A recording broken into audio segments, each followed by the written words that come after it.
평화의 기도 세 번째, 민족 간의 평화라는 제목을 같이 나누고 싶습니다. 어둠이 짙어질수록 사람들은 늘 새로운 무엇인가를 기대하게 되어집니다. 고통이 클수록 그 가운데 역사하시는 하나님의 계획을 바라보게 되는 것이죠. 하나님은 새로운 시대를 이렇게 만들어 가십니다. 하나님이 만들어 가시는 새로운 시대는 단순히 아무 일이 없는 그런 평화가 아닙니다. 하나님이 만드시는 새로운 시대는 첫 번째, 하나님과 하나님이 거하시는 성전 사이의 관계를 살피십니다. 독특하죠? 하나님은 그냥 아무 일 없는 평화가 아니라 하나님과 하나님 성전 사이를 살펴서 하나님의 성전과 하나님이 어떤 관계를 맺고 있는지를 살피십니다. 아마 그리스도의 몸인 신약 시대의 우리를 생각한다면 이것이 얼마나 중요한지를 알 수 있을 것 같습니다. 과연 교회된 우리가, 그리고 교회가 하나님과 어떤 관계의 모습을 맺느냐? 두 번째는 성소뿐만이 아니라 하나님은 하나님의 가르침을 듣기 위해 오는 백성들과의 관계도 살피십니다. 토라를 전하고 말씀을 전하는 백성들과 하나님 사이에 그 말씀이 어떻게 전해지는지 살피는 거예요. 그리고 세 번째로 살피는 게 뭐냐면 하나님은 열방과 하나님 사이를 살펴요.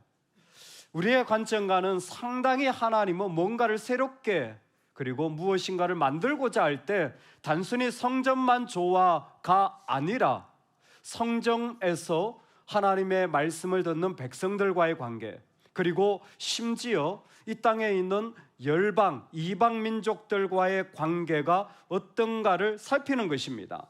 좀 줄여서 말해보면 새로운 어떤 시대는 교회, 말씀을 듣는 백성, 그리고 열방이 하나님이 열어가는 새로운 시대의 3요소가 되어질 겁니다. 즉 하나님이 열어가는 새로운 시대에 필요한 것이 있다면 어떤 교회냐? 그곳의 말씀이 어떻게 백성들에게 전하여지느냐? 그리고 더불어서 열방과 어떤 관계를 맺고 있느냐가 하나님이 새로운 시대를 열어가는 중요한 요소라는 것입니다. 여러분, 우리를 한번 살펴봅시다. 우리는 과연 지금 하나님의 새로운 시대를 살아가기에 마땅한 신앙의 세팅을 가지고 있나요? 내가 가지고 살아가는 신앙은 하나님이 새로운 시대를 열어갈 만한 무대가 될 수 있을까요? 나는 정말 하나님과 올바른 교회를 세워가고 있습니까? 혹시 내가 말씀 가운데 먹어가는 삶의 자리가 일어나고 있나요?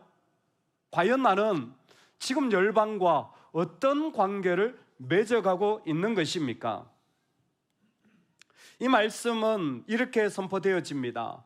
그가 열방 사이에 판단하시며 많은 백성을 판결하시리니 무리가 그들의 칼을 쳐서 보습을 만들고 그들의 창을 쳐서 낫을 만들 것이며 이 나라와 저 나라가 다시는 칼을 들고 서로 치지 아니하며 다시는 전쟁을 연습하지 아니하리라. 예루살렘에 하나님의 전에 올라오라.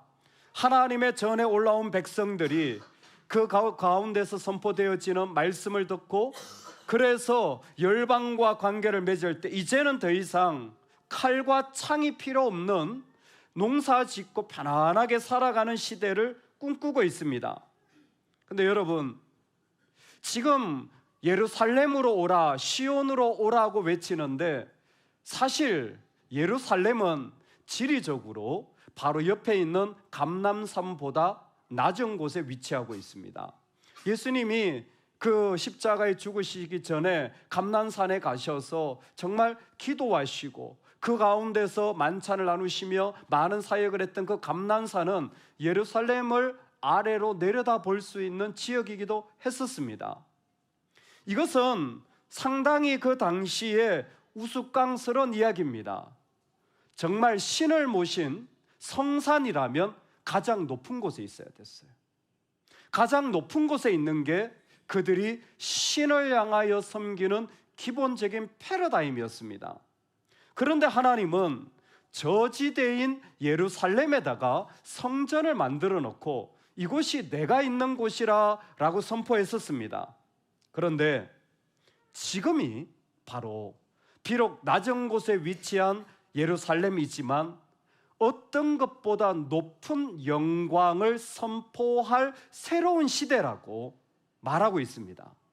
거기에는 이런 배경적인 의미도 있어요. 지금 우시아 왕 때입니다. 문둥병이 들었던 바로 그 왕이죠. 우시아 왕 때 어떤 일이 났냐면 11절에 보면 당시에 이스라엘이 분립한 국가 중에서는 가장 많은 은금을 가지고 있어요. 그러니까 경제적 풍요를 많이 누리고 있고, 그리고 병거가 무서하며 마필이 가득했다. 강력한 군사력을 가지게 되었다라는 거예요. 지금이야말로 하나님의 성전이 하나님의 영광을 높이 드러낼 수 있는 그 때라는 거예요.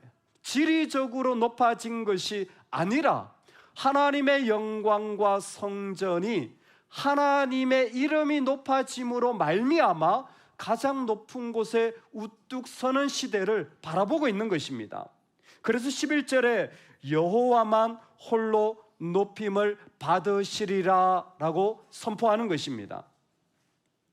즉 하나님께서 새로운 시대를 꿈꿀 때에 하나님의 마음에는 무엇이 있느냐면 여호와가 홀로 높이 솟아올라서 비록 낮은 지역에 성전이 있다고 할지라도 하나님의 이름이 이 땅 가운데 높이 올림을 받는 그 시대를 꿈꾸고 있는 겁니다.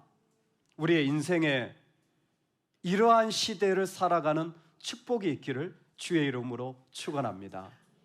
우리가 살아가는 시대 속에 하나님이 새로운 시대를 꿈꾸는 것은 성전과 그 말씀을 듣는 백성과 그리고 열방과의 관계 속에서 하나님이 새로운 시대를 열어가는데 누구보다도 저와 여러분을 통하여 이 땅에서 가장 높임을 받는 하나님이 홀로 높임 받는 그 자리를 바라보는 한의와 축복, 그것을 우리가 누려나간다면 그게 바로 하나님 오늘 우리를 초대하시고 두드리시는 자리가 될 줄로 믿습니다.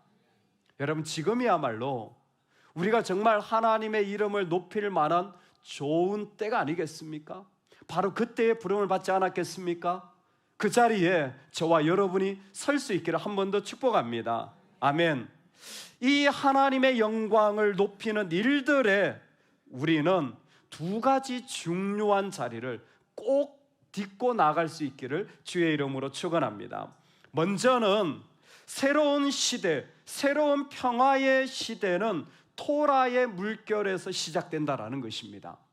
새로운 하나님의 시대가 일어나서 하나님의 이름이 높임받을 때는 그 가운데 토라의 물결이 일어날 때 그 가운데 이러한 하나님의 영광이 선포되어지는 거예요.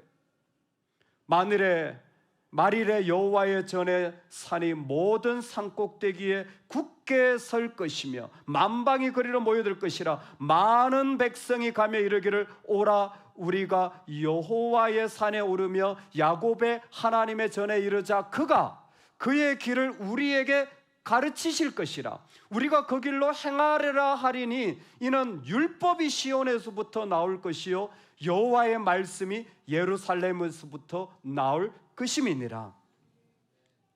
새로운 시대는 하나님의 말씀의 일들이 그 가운데 막 흘러나오는 거예요.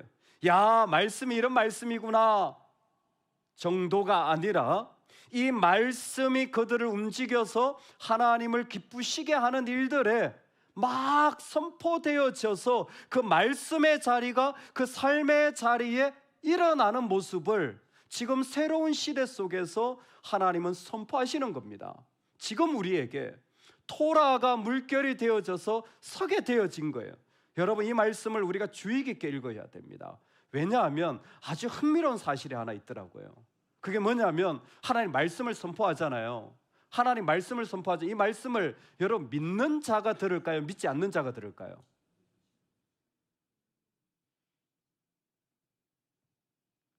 놀랍게 믿는 자들은 반응이 없어요. 충격적이게도 여기에 있는 분들은 거의 반응하지 않을 가능성이 99.9%입니다. 그냥 듣고 아유 내일 또 새벽기도 와야지. 오늘 목사님 말씀 잘 들었다. 끝날 확률이 이 시대 속에는 99.9%예요. 놀랍죠? 토라의 물결이 나오는데 정작 하나님의 백성들은 들으러 오지 않고 이방인들을 초청하여 듣게 합니다. 만방이 그리로 모여들 것이며 이방인들이 모여들 충격입니다. 잃어버렸던 유대인들을 모으는 것이 아니라 말씀도 모르고 택함도 못 받았다고 하는 이방인들이 말씀을 들으러 와서 그들이 하나님을 비추는 자리에 서게 될 거라는 거예요. 먼저 믿는 우리가 있는데 하나님은 아무것도 가지지 못한 아웃사이드를 들어서 하나님의 말씀을 듣는 자리에 세우시는 거예요. 왜 그럴까요? 그들은 하나님이 말씀하셨다고 하면 충격을 받고 마음의 진동을 느껴서 그 자리에 서기 때문이에요. 사실 그게 우리예요. 이방인이 접붙임 바 되어서 예수 그리스도로 원가지에 택함 받게 된 우리죠.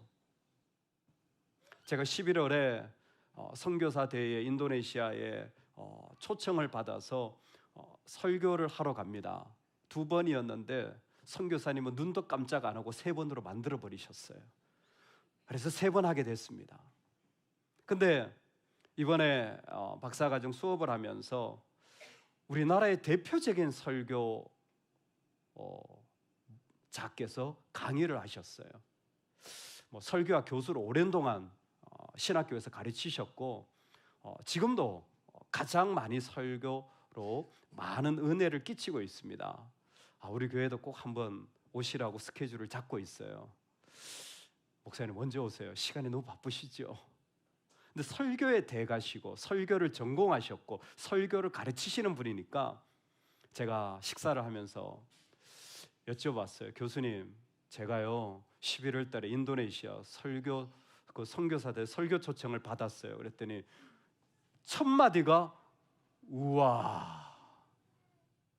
그게 어떤 자리인지 그분은 아시는 거예요. 우와, 좋겠다. 어떤 자리보다 좋은 자리? 제 그 다음 질문은 목사님, 근데 무슨 설교해야 돼요? 저는 이게 처음 가는 거라 잘 모르겠어요. 이게 많이 해보셨으니까 전 세계를 다니셨을 뿐만 아니라 우리나라의 웬만한 대형 집회는 거의 이분이 항상 강사로 요즘 50대 가운데 가장 많이 말씀을 전하니까 경험이 많으시고 전공이시니까 목사님 무슨 말씀을 선교사 대회에는 전해야 돼요? 그랬더니 웃으시더라고요. 그리고 정답을 가르쳐 주셨어요. 여러분 무슨 설교해야 되는지 아세요? 바로 나오더라고요. 하나님이 마음에 주신 것 전하세요. 그건 나도 하겠다. 아니 전공자한테 경험이 이렇게 많은데 선교사 대회에 딱 맞는 선교사 대회는 이런 걸 해야 됩니다. 이런 거 있잖아요. 아니에요. 목사님 마음에 주신 말씀을 전하세요. 그러면 됩니다. 사실은 이미 기도하면서 마음에 주신 메시지를 결정했어요. 저는. 그리고 여쭤봤을 때 내가 엉뚱한 짓 하면 안 되잖아요. 제가 처음이니까. 그래서 저는 자꾸 물어봅니다. 선배나 동료나 제가 맞는 게 아닐 수 있으니까 제 마음에 감동은 있는데 선교사 대회는 정작 이렇게 딱딱 준비해야 되는데 엉뚱하게 가가지고 그냥 아무것도 모르고 갔다가 헛발질하고 이렇게 오면 선교사님도 얼마나 낭패예요. 가는 거 너무 영광스러운데 그랬더니 마음에 주신 대로 하래요. 그래서 그렇게 하는 거구나. 여러분 진짜 어려운 건요 그 마음에 말씀이 담겨지는 게 어려운 거예요. 진짜 어려운 게 이거예요. 진짜 어려운 건 기술적으로 얼마나 잘하느냐, 그건 누구나 할 수 있어요. 조금만 열심히 하면. 근데 진짜 하나님이 찾으시는 건 뭐냐면 그 마음에, 말씀을 들을 때에 여러분 구경하는 분들도 많아요. 옆에 지금도 구경하고 이렇게 구경하세요. 말씀을 들으면서 딴 거 하세요. 말씀을 들으면서 뒤통수를 세고 있어요. 몇 명 왔구나. 말씀을 들으면서 명절에 송편을 어떻게 빚지? 웃으시면 안 되는데. 근데요, 새로운 시대는 어떤 사람들이 일어나냐면 그 토라가 그 마음에 들어가서 그것이 그의 마음을 움직이기 시작해요. 그의 마음을 움직이기 시작합니다. 그러면 어떤 일이 일어나냐면 구원이 일어나요. 토라가 들어가서 그 마음을 움직이면 구원이 일어납니다. 그래서 새로운 시대는 하나님이 초청하는데 이방인을 초청해요. 이방인들은 마음이 움직이면 그대로 하는 사람들이에요. 이 사람들은 마음이 움직이면 그 모든 것을 하나님 앞에 나아갑니다. 이렇게 나아간 모습을 구약은 환대라고 불렀어요. 지금 우리는 2024년을 살고 있잖아요. 초대교회, 즉 요한 서신을 쓰고 나서 이제 초대교회가 막 일어나는 100년, 120년, 130년 그 초대교회의 믿음의 영웅, 구약에서 믿음의 영웅을 꼽는다면 세 사람을 꼽아요. 믿음의 영웅, 이 사람들이 진짜 믿음의 사람들입니다. 한다면 첫 번째가 아브라함이에요. 그럴만하죠. 두 번째가 누군지 아세요? 롯입니다. 우리는 좀 이 부분에서 저는 롯이 왜? 야곱도 있고 요셉도 있고. 아브라함의 조카 롯은 멸망하는 소돔과 고모라에서 건지움 받은 믿음의 사람으로 초대교회는 아주 귀하게 여겼습니다.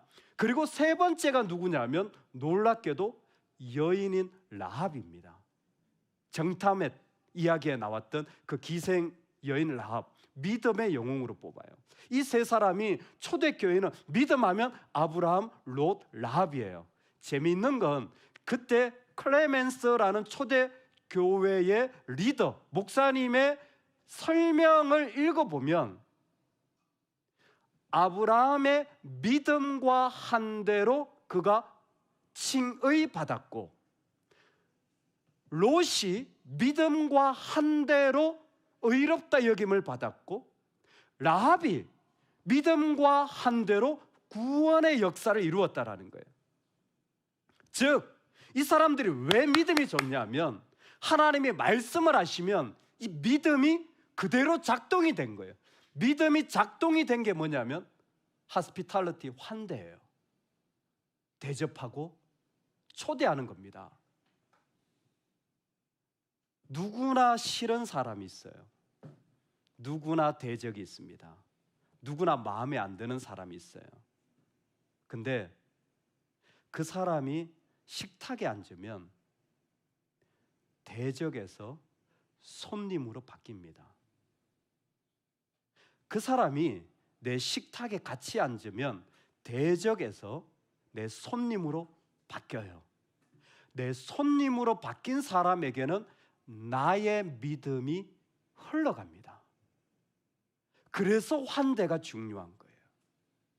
아브라함을, 롯이, 라합이 부지 중에 장탄꾼을 맞아들이면서 환대했던 그들의 모습, 얼마나 이방인이었으며 얼마나 인간적인, 움직이지 마세요. 가만히 앉아 계셔야 돼요. 왔다 갔다 하면 안 돼. 앞에서 조심해야 돼. 죽는다. 환대는 하나님의 구원을 일으키는 결정적인 장소인 거예요. 하나님의 구원이 일어나게 하는 결정적인 장소예요. 언제? 우리의 믿음이 그 가운데서 모든 선을 다 무너뜨리는 거예요. 누구라도 어려울 수 있는데, 누구라도 그 가운데 선이 그어지는데, 누가? 토라의 물결이 일어난 사람들은 그를 통하여 모든 배제되어져 있는 것들이 사라지는 거예요. 그래서 하나님이 이방인들을 불러서 이 일을 역사하게 하시는데, 이 사람들은 참 감사하게도 하나님의 말씀 주시면 그대로 환대해서 구원을 경험하게 되어지는 거예요. 이게 초대교회 부흥입니다.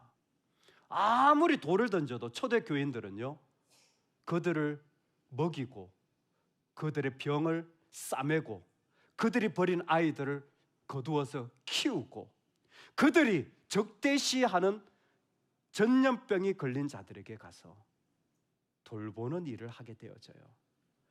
초대교회에 단 한 번도 전도했다, 전도하라는 설교가 없습니다. 지금 2000년 동안에 그런 메시지, 그런 기록을 누구도 찾지 못했어요. 지금처럼 전도하세요, 우리 몇 명 돼야 됩니다 라는 메시지는 초대교회에 한 번도 올려지지 않았어요. 그런데 매년 2000%씩 부흥의 기록은 남아있어요. 그것은 토라의 물결이 흘러갔기 때문이에요. 하나님의 말씀이 오면 그것이 그대로 그들의 삶의 환대의 자리로 가서 구원의 역사를 이룬 거예요. 그럴 수밖에 없는 것은 내가 어렵고 힘들지만 그 자리를 열었기 때문에 대적이 아무도 없어요. 다 내 손님이고 나와 같이 먹을 나의 가족이 되어졌기 때문에 구원은 흘러가게 되어 있는 거예요.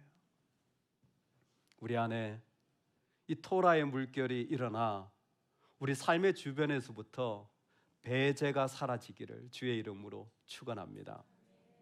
두 번째는 토라의 물결이 일어날 뿐만이 아니라 내가 뒤로 물러날 때 새로운 시대가 일어납니다.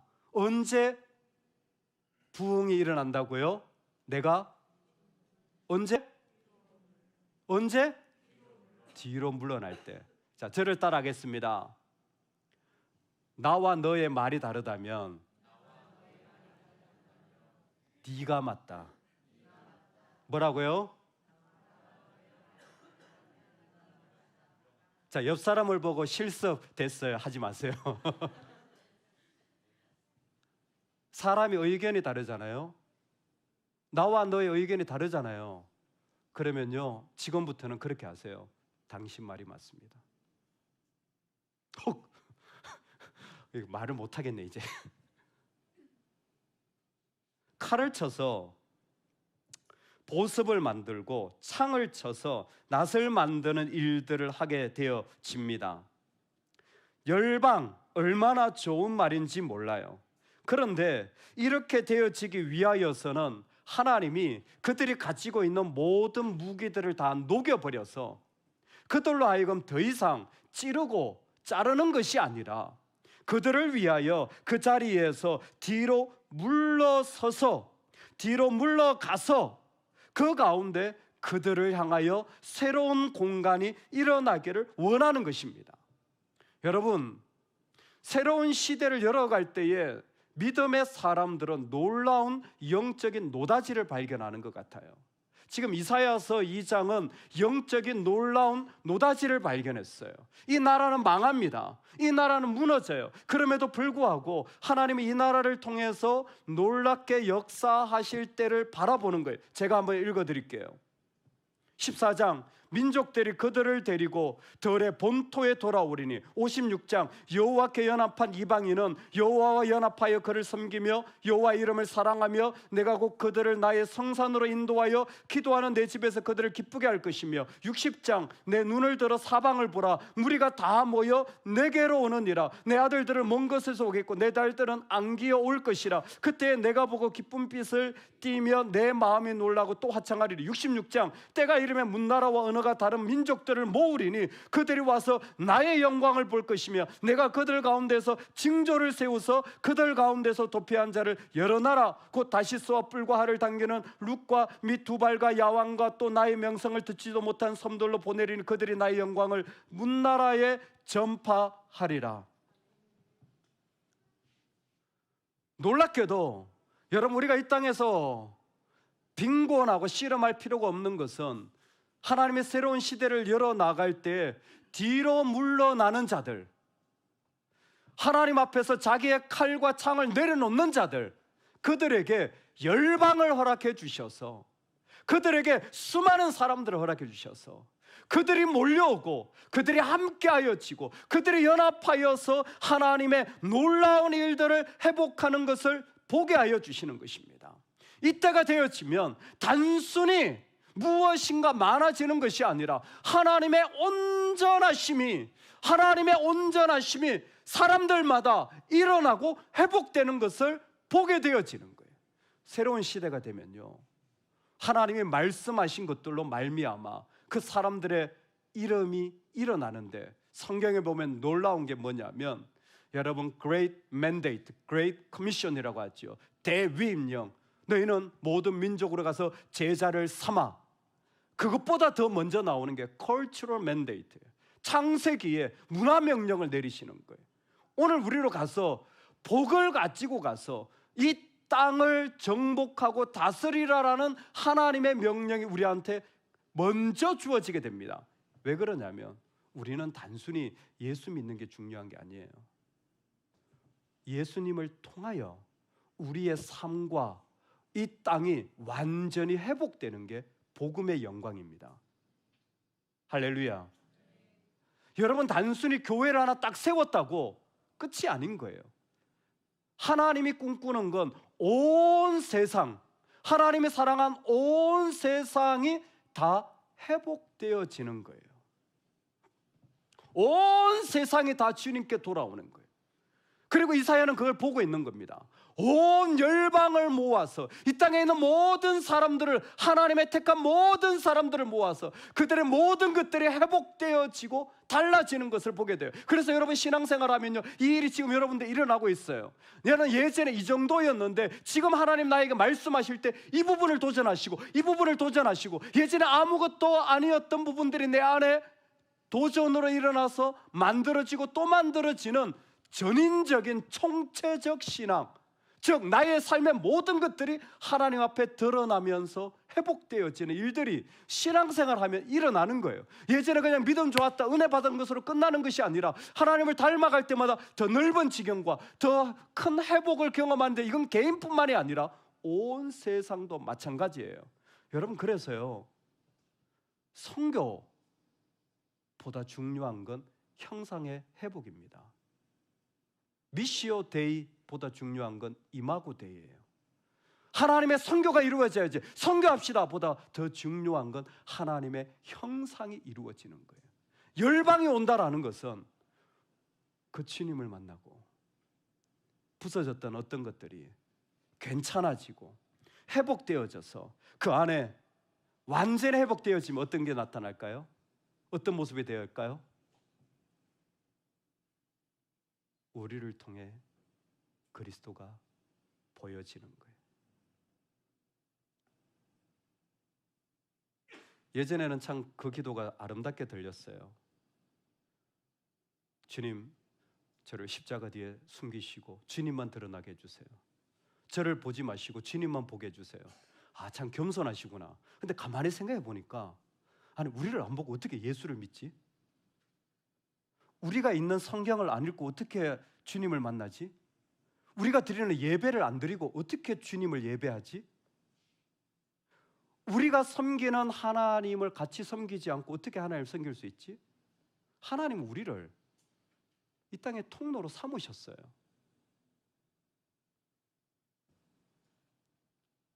전 세계 위클리프 총재를 지냈던 선교사님으로부터 들었습니다. 위클리프는 성경 번역이에요. 인도네시아 그 깔리만탄에서 15년 동안 시골에 들어가가지고 15년 동안 성경만 번역했대요. 종족. 그게 그분의 잡이었어요. 그곳에 있는 이제 문화를 번역하는 거죠. 근데 언어와 뭐 신학과 뭐 등등을 하는 거예요. 막 성경을 막 언어를 열심히. 근데 전체 위클리프가 번역하는 분들이 모여서 수련회를 하는데 그런 도전을 나눈대요.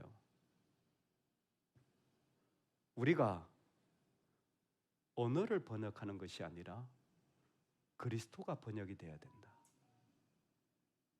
열심히 헬라어와 히브리를 공부하고 영어와 라틴어를 공부해서 그 의미를 찾아서 그 종족 언어에 맞게 하나를 해석하는 게 결코 쉽지 않은데, 이분들의 중심은 뭐냐면 그리스도가 번역이 되어야 된다.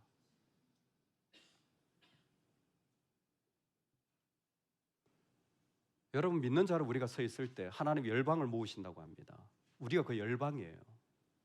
왜?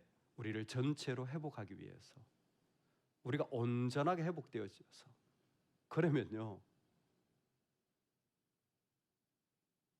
우리를 통해 그리스도가 나타나야 되는 거예요. 우리를 통해 그리스도가 보여져야 되는 거예요.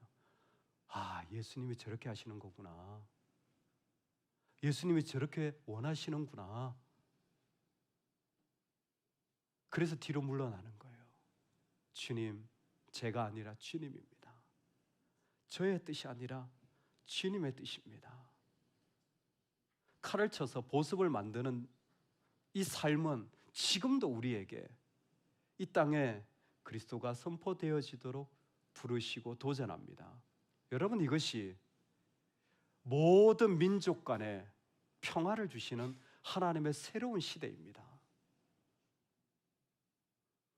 저는 우크라이나와 러시아가 전쟁을 시작하면서 우리는 서방 정교 전통을 따르고 있는데, 동방 정교 사제 러시아 사제가 푸틴과 더불어서 탱크에 안수하는 모습을 봤습니다. 놀랍게 우크라이나에 있는 동방 정교 사제도 역시 자기 대통령과 함께 탱크에 축복하면서 병사들을 보내는 걸 똑똑히 봤습니다. 우리가 힘이 있으면 복음이 전해질까요? 우리가 탱크를 가지면 복음이 전해질까요? 아닙니다.